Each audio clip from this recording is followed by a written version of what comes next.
Hi, good morning. For those of you who don't know me or might only know my face, my name is Lorelei, and I've been coming to Trinity basically my entire life. If it hasn't already been said, I'm a senior at Fairfield Ludlow High School. While I'm so excited for this upcoming fall, it hasn't exactly been a smooth ride in terms of picking my college. If you ask my mom, she will attest I wasn't exactly on top of all my application deadlines.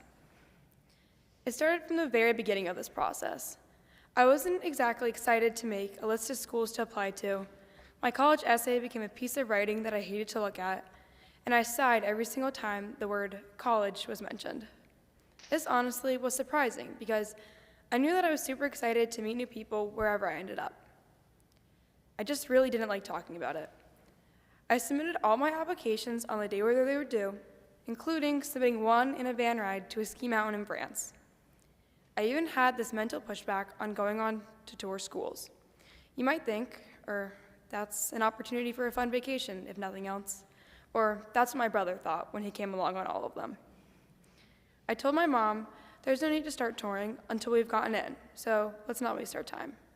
This gave me a couple months for college to be out of sight and out of mind. I started hearing back from schools almost all at once. This began the consecutive college tour trip every weekend in March and April.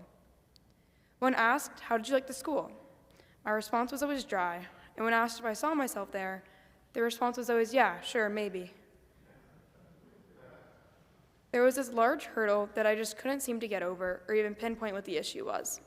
If you ask any of my friends where they thought I was going to college, none of them had any clue. It was a bit of a mess. There was a little over a week before the national deadline for college decisions, May 1st. I'm in upstate New York touring Colgate and Syracuse for the very first time. But the panic of making a decision had definitely set in. I narrowed it down to about a top 5, but I felt like I needed to go see Colorado Boulder one last time. But there was definitely a part of me who just needed to delay my decision even further. Now, only days away from May 1st, me and my mom are sitting in the Denver airport, and I forced myself to have the long-awaited conversation about college. We did the pros and cons list, talked about the campuses, and compared the differences.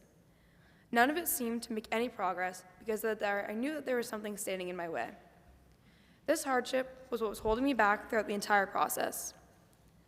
I was absolutely terrified of making a big decision and basically had never done it up until this point.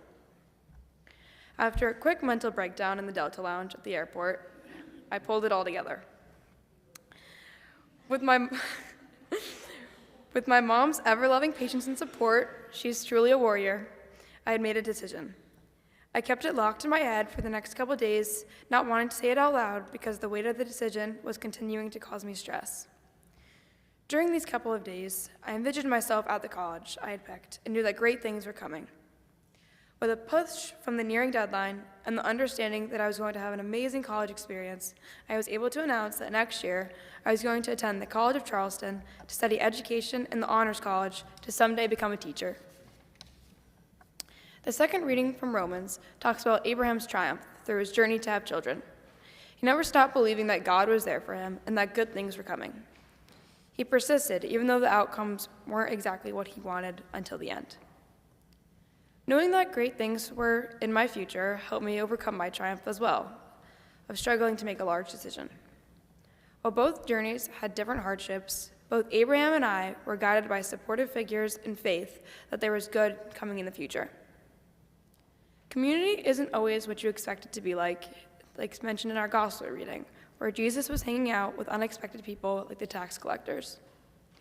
Throughout my college experience, I was in desperate need of support and was met with an overwhelming amount from my friends and family. The community that really stepped up and aided my stress in this process was Trinity's youth group. This community wasn't one that I expected to be a large help. Naomi, Matt, and Kay all knew the times when the last thing me and Peyton wanted to talk about was college. However, when I desperately needed a good conversation about my stress, all 3 of them were always there to listen. So thank you. It was also a great distraction to watch the middle school boys hold each other by their ankles and spin each other around in a circle. Spending every Sunday in Trinity Sunday School from the ages of 3 to 18, some of us never leave, and coming to youth group every Monday starting in 6th grade has provided me with my favorite thing about coming to church, a wonderful community that I will look forward to coming back to every school break next year. Thank you.